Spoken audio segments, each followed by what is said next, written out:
So in terms of moving things around, now you showed me a couple of weeks ago a really good little thing, which I loved. So I might go through that with everybody, if that's okay.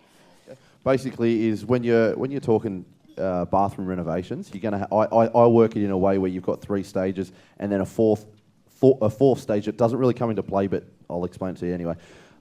First one will be basically you strip everything out, isolate everything, and then you're basically dressing up the tiles and then not moving your shower, not moving your toilet, not moving your bath and and everything like that. And basically that'll be your stage 1 renovation of a bathroom. Stage 2 will be if you're moving a few points around.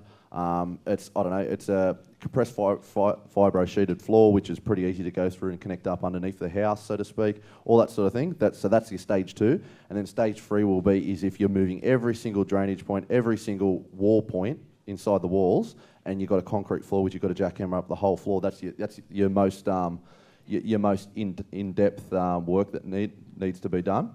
Now, the fourth one I was telling you about is all of this. So everything's moving in the floor. It's a concrete floor. Everything's moving in the walls as well, and you got brickwork walls. They're not stud walls, and that's your stage 4.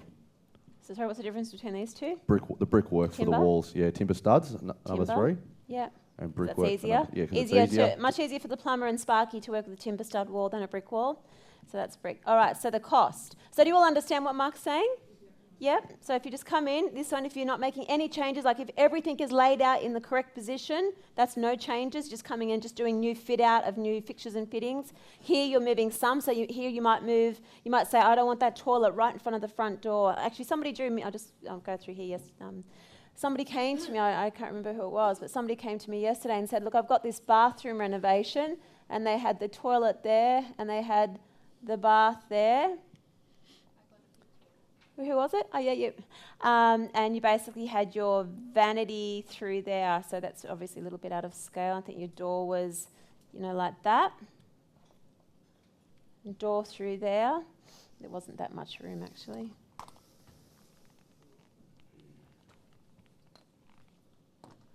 So come through. It was more like that, wasn't it? So your door coming through like that. Now, that's not really a desirable bathroom layout, is it?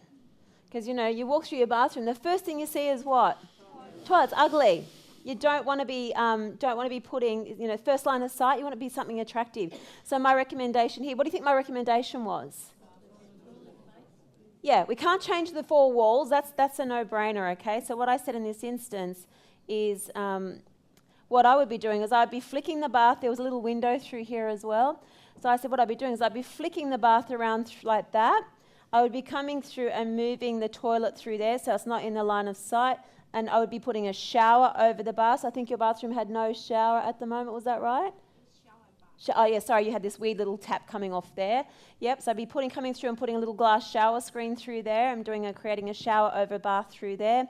And I'd be coming through and trying to get as long a vanity through there, 1 or 2 basins, depending on the dimensions of the room. Can you see how that's a much more attractive layout?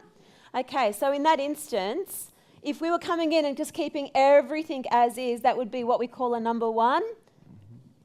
And then as soon as you come to this second one where you've decided you've basically moved all the drainage points, every single drainage point, probably besides the floor waste. Yeah, and the vanity. And everything's moved basically. Yep.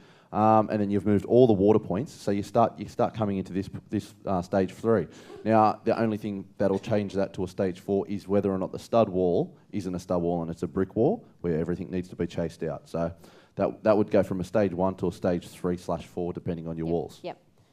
So the cost. As a general rule of thumb. General rule of thumb. Plumber. Okay, general rule of thumb. Yep. You're going to get it range, and I don't want you to think. And I'll quickly explain to you. Yeah, don't go to some plumber and go, well, it's $1,500 because Mark said it was, exactly all right? Well, look, this could start from $1,000 to $1,500. Now, the reason why, all I have to do is fit off a new bathroom and it's $1,000, you think that's pretty steep, but you've got to understand the plumber's the first person to come to quote, first person to come and disconnect.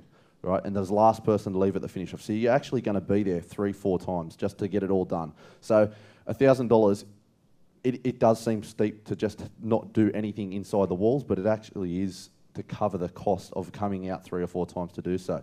But then the step up to stage 2 isn't as great. So the step up to stage 2 where you move a few things around, maybe them 2 swap and that stays the same, something like that would be $1,500 to a $2,000 mark. Okay, number 3, 2,000 to 2,500. And it's very, very hard to put a price on stage 4 because on a stage 4 renovation of a bathroom, right, it could, if you've got brickwork and you're deciding to use an in-wall cistern, so to speak, right, there you're in that range, still not a problem. If it's a few things moving around inside the wall, it could still only be 2,500. But if you've got real fancy products like in-wall cisterns where a whole timber section, brickwork section needs to come out, it could go, it could even go higher than that depending on the amount of work needed. So it's $2,000 up to $2,500 up to quite significant depending on what's happening in the walls. It probably would never go over 5. Very, very rarely. Yeah, so do you reckon 4 or 5 there? 4.5. If you set yourself up with 4.5 at a maximum, at an ultimate maximum, that should get you through. All right, is that handy for you?